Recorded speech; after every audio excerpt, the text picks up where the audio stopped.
د افغان لوبډلې تاریخي بریا ته د افغانانو، هندیانو او پاکستانیانو غبرګونونه وایي افغانانو زړوره او تاریخي لوبه وکړه. درنو لیدونکو ستړي مشئ.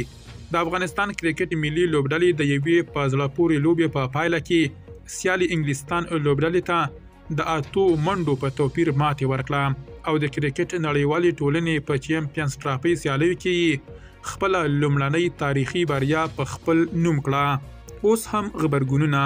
په IPL کې د عمرزي لوبډلې پنجاب لیکلي عمرزي بشپړه تباهي وکړه. هندي شنونکي هرشا بوګلی وایي د انګلستان غوندې لوبډلې پر وړاندې د ابراهیم زادران 179 منډې او د عمرزي له 5 وکټو څخه زباتیږي چې د افغانستان کرکټ رڼا خواته روان دی. شعیب اختر ویلي دا نوې ځانګړې او خوندوره بریا وه. افغان لوبډلې زړوره لوبه وکړه او د انګلند غوندې ستره لوبډله ماتول اسانه کار نه دی، خو افغانانو یو ځل بیا دا کارنامه وکړه.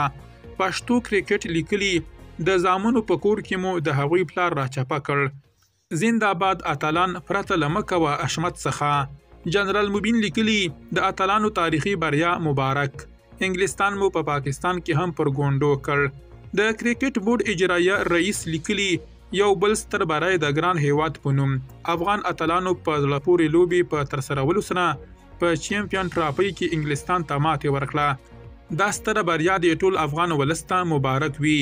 پښتون ژغورنې غورځنګ لیکلي دا نه یوازې یو کرکټ میچ وو بلکې دا د ټول افغان ولس یو ویاړ و. نن بیا زموږ زړورو لوبغاړو د انګلستان پر وړاندې یوه تاریخي بریا ترلاسه کړه چې د لروبر افغان ټاټوبي د ویاړ شیبې دي. دا بریا د سخت زیار، زغم او قربانیو پایله ده چې د افغانستان لوبډلې نړۍ ته وښودله چې موږ له هیڅ چا کم نه یو. طاهر خان لیکلي د افغانستان کرکټ لوبډلې ته د زړه له کومې مبارکي وایم. تاسو نن بیا ثابته کړه چې زحمت، حوصله او جذبې سره هره لوبه ګټل کیدای شي. د انګلند پر وړاندې دا ستره بریا د ټول افغان ولس ویاړ دی. تل بریالي اوسئ. نجیب ننګیال لیکلي پښتانه چې خپله معرکه د لاهور تر میدانه یوسي نه یې بایلي، خو چې د معرکې میدان لاهور وي. ظهیرمل لیکلي زړه درېدلی و، خو د الله رحمت تل په دعاو ترلاسه کیږي.